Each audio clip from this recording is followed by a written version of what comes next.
Today, we're digging into a really revolutionary idea. It's a theory that suggests maybe, just maybe, we don't learn things all by ourselves.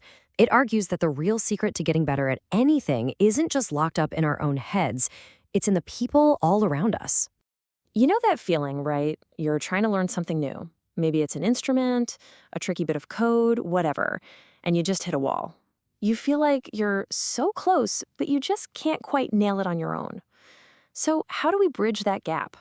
Well, the answer comes from a pretty unexpected place. A Russian psychologist from way back in the early 1900s. His name was Lev Vygotsky, and his ideas are, believe it or not, more relevant now than ever before. So let's get into Vygotsky's big secret. It all starts with what he called his sociocultural theory. Okay, so picture this. It's the 1920s. Most people think learning is this solo journey, something you do on your own. But Vygotsky comes along and completely flips that idea on its head. He said, no, learning is social at its very core. It's not just about what you know. It's about who you talk to, who you learn from, and the culture you're soaking in every single day. And here's the really mind-bending part. He argued that learning actually drags our development forward. Think about that.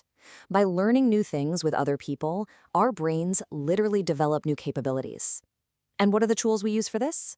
Simple: language and culture. They're like the software that shapes how we think. This brings us to Vygotsky's most famous idea, and honestly, it's a brilliant way to think about that gap between what you know and what you could know.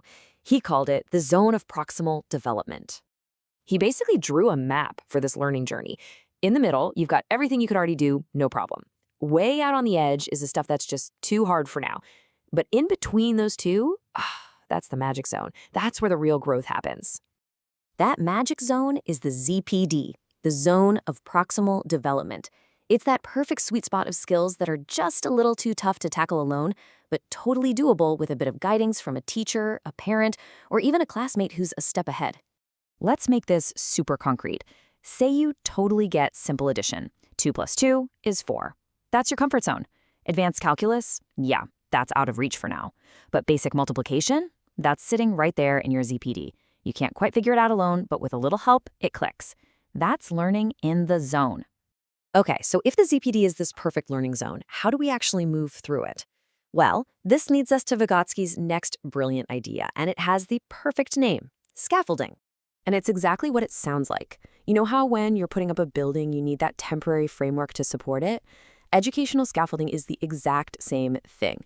It's temporary support to help a learner build something new and permanent in their own mind. Now, the key here is that scaffolding is not about just giving someone the answer. It's about giving them just enough of a boost, a little hint, a good question, a bit of encouragement, so they can figure it out themselves. And then, as they get better and more confident, you slowly take that support away until, boom, they can do it all on their own. And I mean, the difference is night and day, right? On one side, you have, just figure it out, which is super frustrating. On the other, you have, great start, what's next? One feels like a dead end, the other feels like a launch pad. It turns learning from a struggle into a guided adventure. So this all sounds great in theory, but what does it actually look like in the real world? Well, it turns out these ideas from 100 years ago are literally the blueprint for some of the best modern classrooms. Vygotsky's work completely changed the job description of a teacher. The old model was the sage on the stage, just lecturing from the front of the room. The Vygotskyan model is the guide on the side, a teacher who facilitates, who asks questions, and who creates an environment where students can learn with and from each other. So whenever you see students working together in small groups, debating ideas in a lively discussion, or even teaching a concept to a friend, that's Vygotsky's theory in action. It's all about making learning active, social, and a team sport. All right, let's pull it all together. The big takeaways are pretty clear. First, our brains grow when we interact with others.